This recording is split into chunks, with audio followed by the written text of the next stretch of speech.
حضرت تھانوی فرماتے ہیں رحمۃ اللہ علیہ کہ کافر امید پر ہے اور مومن خطرے میں ہے.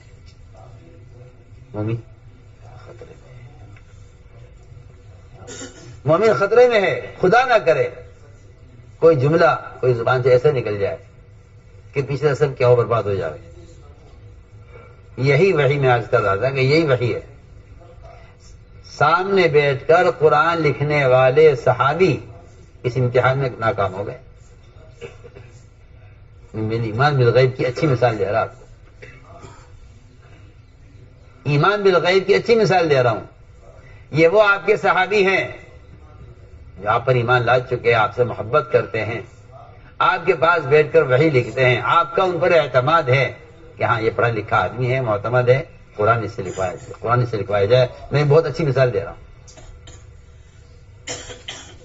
اللہ نے امتحان لیا کہ وحی تو لکھتے ہیں یہ، ان کو وحی کے وحی ہونے پر کتنا یقین ہے.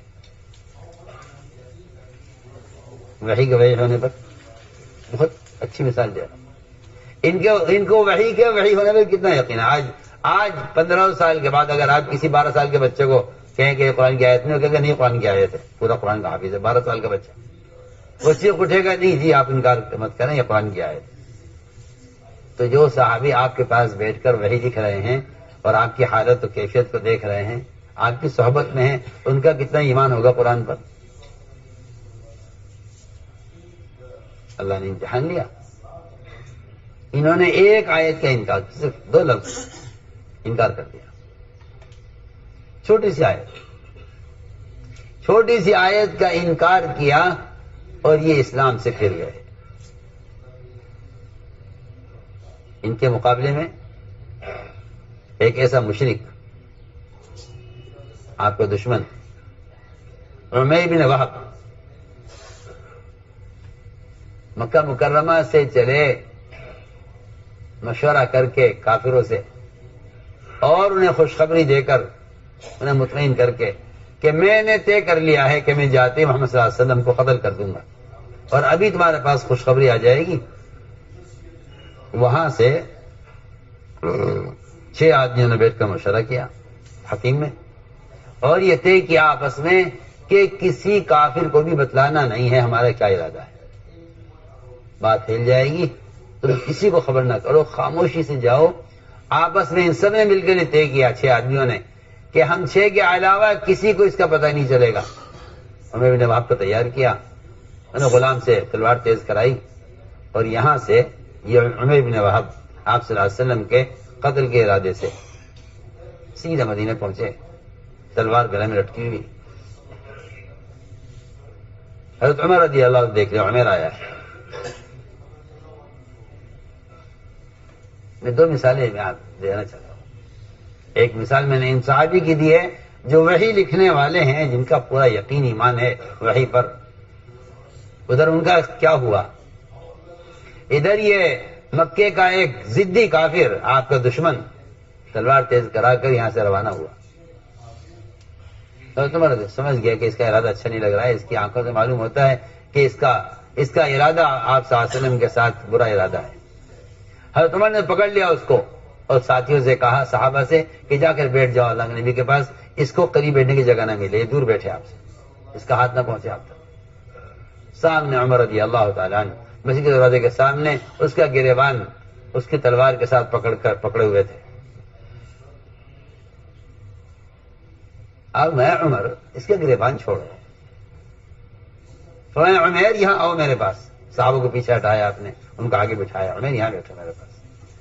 کیسے آنا ہوا؟ میں نے کہا جی میں تو اپنے بھائی کو لینے کے لیے آیا ہوں. فرمایا نہیں عمر سچ بتلاؤ کیسے آنا ہوا. اجی میں کہہ تو رہا ہوں اپنے بھائی کو لینے آیا ہوں. فرمایا عمر یہ بتلاؤ تم نے حکیم میں بیٹھ کے 6 آدمیوں کے ساتھ کیا مشورہ کیا؟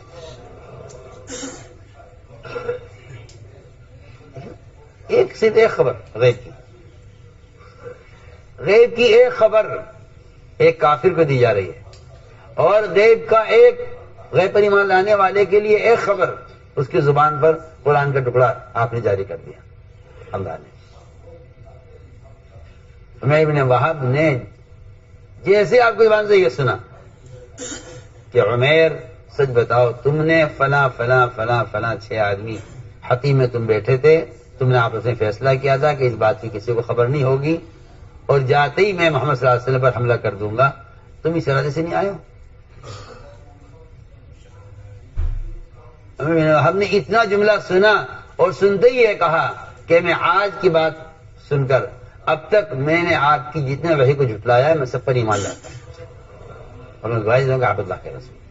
آپ سنیے، اب میں نے 2 مثالیں عرض کی ہیں ایمان بالغیب کی۔ ایک سڑا ہوا کافر آپ کے قدر کے ارادے سے آنے والا، وہ ایک خبر کا یقین کر کے پچھلی ساری وحی کی تصدیق کر رہا ہے، آج تک آپ نے جو کچھ خبریں تھیں میں سب پر ایمان لاتا ہوں۔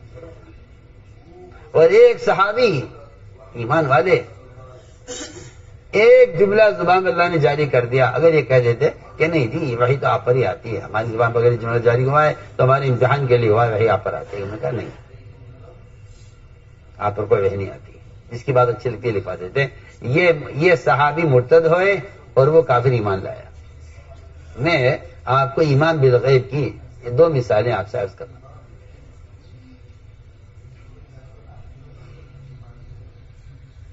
یہ کہتے ہیں کہ غیب کے تذکرے کرتے رہو، اللہ نہ کرے غیب کے تذکروں کا چھوڑ دینا آدمی کو، مسلمان کو دہری بنا دیتا ہے۔ کیا بنا دیتا ہے؟ دہری۔ جی دہری کسے کہتے ہیں؟ دہری اسے کہتے ہیں جو کہتا ہے کہ بھائی کائنات کا نظام کائنات سے چل رہا ہے، یہ دہریت یہ ہے۔ دہریت آتی ہے مسلمانوں میں غیب کے تذکرے نہ کرنے کی وجہ سے۔ رفتہ رفتہ رفتہ رفتہ کائنات کے اندر جو تبدیلیاں آتی ہیں ان تبدیلیوں کو کائنات کی شکلوں سے جوڑتے چلے جاتے ہیں، رفتہ رفتہ ان کے یقین بن جاتا ہے۔ نعوذ باللہ، اللہ تو بنا کر فارغ ہو گئے ہیں، اب زمانہ زمانے سے چل رہا ہے، اسی کو دہریت کہتے ہیں، اسی کو دہریت کہتے ہیں۔ زمانہ زمانے سے چل رہا ہے، نہیں زمانہ زمانے سے نہیں چل رہا ہے۔ زمانے میں جو تغیر ہے براہ راست اللہ کے امر سے ہے، براہ راست اللہ کے امر سے ہے، یاد رکھو یہ بات، حدیث اللہ کے امر سے ہے۔ جتنا انتظار اسرافیل کو سور پھونکنے میں اللہ کے حکم کا ہے، اتنا ہی انتظار ایک پتے کو درخت سے گرنے کے لیے اللہ کے امر کا انتظار ہے۔ اگر کوئی آدمی ان دونوں میں فرق سمجھتا ہے تو پھر وہ اللہ تعالی کی قدرت کو سمجھا نہیں ہے۔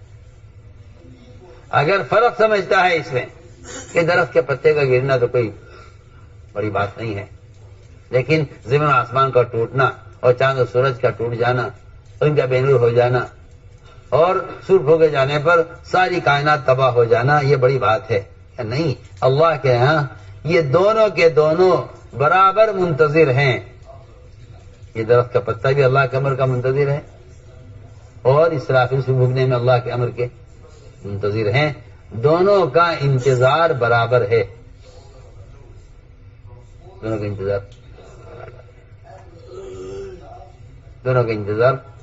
دونوں کا انتظار کرنا برابر ہے، اس پتے کا درخت سے گرنا اور اسرافیل کا سور پھونکنا۔ اگر کوئی سمجھتا ہے کہ اس میں فرق ہے تو اس کے ایمان میں فرق ہے، میں سیدھی سیدھی بات آپ سے عرض کرتا ہوں، اس کے ایمان میں فرق ہے۔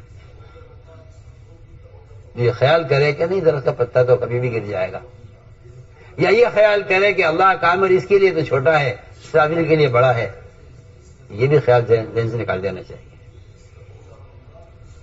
فرماتے تھے جتنا ایک چیونٹی جتنی محتاج ہے جبرائیل بھی اتنا ہی محتاج ہے۔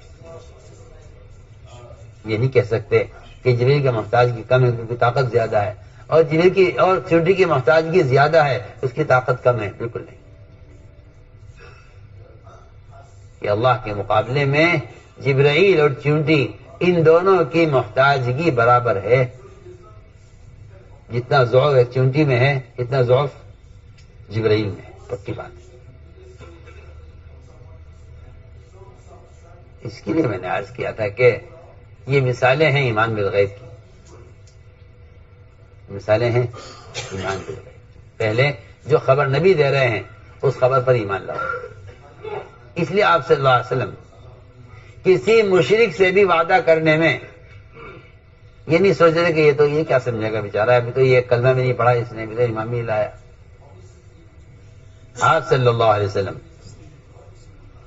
ابتداء نبوت میں آنے والے موسم حج میں آنے والے قافلوں کی خوش آمد کرتے تھے، کیونکہ مجھے میرے ساتھ لے جائے، کوئی مجھے ٹھکانہ دے دے، کوئی میری مدد کر دے، کوئی میری ذمہ داری لے لے، میں اپنا وطن چھوڑنے کو تیار ہوں، آپ کے ساتھ چلنے کو تیار ہوں، آپ مجھے موقع دے دیں اللہ کی بات کرنے کا۔ کوئی آپ کو نہ ساتھ لے جاتا تھا نہ آپ سے کوئی۔ آپ کا گزر ہوا ایک بہت بڑے قبیلے پر،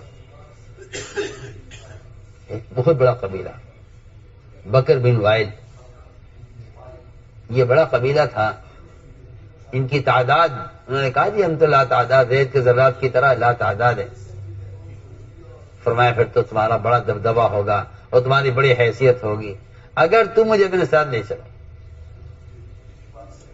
تم مجھے اپنے ساتھ لے چلو تاکہ مجھے اللہ کی بات پہنچانے کا موقع مل جائے۔ انہوں نے کہا کہ ہم آپ کو اپنے ساتھ نہیں لے جا سکتے، اس لیے کہ ہم فارس کے ماتحت ہیں، اور فارس اتنا ظالم بادشاہ ہے کہ وہ کسی کا عذر کو قبول نہیں کرتا اور وہ کسی غلطی کو معاف نہیں کرتا، اس لیے ہم آپ کو لے جانے سے معذور ہیں، ہمیں فارس کا خوف ہے، کیونکہ ہم فارس کے ماتحت ہیں، جس علاقے میں رہتے ہیں وہاں فارس کی حکومت ہے۔ آپ سنیے آپ نے کیا فرمایا ان سے، آپ نے کیا فرمایا ان کافروں سے؟ آپ نے فرمایا ان سے کہ میں تم سے کہتا ہوں اگر تم اس وقت 33 مرتبہ سبحان اللہ، 33 مرتبہ الحمدللہ، 34 مرتبہ اللہ اکبر تم آج کہہ لو تو فارس کی بیویاں تمہارے بستروں پر اور اس کی اولاد تمہاری غلام ہوگی، میں تم سے آج کہہ رہا ہوں۔ اسے ابو لہب کہتے تھے سنو تو کیا کہہ رہے ہیں، سنو کیا کہہ رہے ہیں، یہاں ان کی بات کو سننے والا نہیں ہے۔ یہ کہہ رہے ہیں کہ اگر تم اس وقت 33 مرتبہ، آج تو مسلمان کے نزدیک کوئی چیز نہیں ہے نماز کے بعد کی تسبیحات، اور آپ صلی اللہ علیہ وسلم ان بکر بن وائل قبیلے کے کفار سے کہہ رہے ہیں کہ جس فارس کے خوف سے تم مجھے نہیں لے جا سکتے، میں تم سے کہہ رہا ہوں اگر تم اس وقت 33 مرتبہ سبحان اللہ، 33 مرتبہ الحمدللہ، 34 مرتبہ اللہ اکبر کہہ دو تو فارس کی بیویاں تمہارے بستروں پر ہوں گی، تمہاری باندیاں، اور اس کی اولاد تمہاری غلام۔ کیا حالات ہیں مکہ مکرمہ کے، اور کتنی آپ کس ذلت میں اور کن حالات میں آپ چل رہے ہیں۔ اللہ اکبر۔ اس لیے کہتے ہیں کہ داعی کی نظر ہمیشہ نتیجے پر ہوتی ہے، نتیجے پر، منتہا پر۔ وہ یہ نہیں دیتے کہ حالات کیا ہیں، اس بات کو اس وقت کون مانے گا، اس بات کو کون یقین کرے گا۔ آپ نے فرمایا کہ میں تم سے کہتا ہوں اگر تم یہ تسبیحات پڑھ لو تو فارس کی بھی تمہارے بستروں پر اور ان کی اولاد تمہاری غلام۔ یہ ایک وقت ہے آپ پر۔ اگلا وقت وہ آیا آپ صلی اللہ علیہ وسلم پر کہ آپ مکہ مکرمہ چھوڑ کر مجبور ہو کر نکلے آپ، اور آپ یہ کہتے جاتے تھے کہ اے مکے میں تجھے نہ چھوڑتا، اگر یہ مجھے یہاں سے نکلنے پر مجبور نہ کرتے میں تجھے نہ چھوڑتا۔ جب آپ نکلے مکہ مکرمہ سے اور آپ صلی اللہ علیہ وسلم کا ہر طرف سے گھیراؤ کیا گیا اور آپ کو تلاش کیا گیا، 100 اونٹ کا اعلان ہوا کہ جو آپ صلی اللہ علیہ وسلم کو مردہ یا زندہ پکڑ لائے اس کے لیے 100 اونٹ کا انعام ہے۔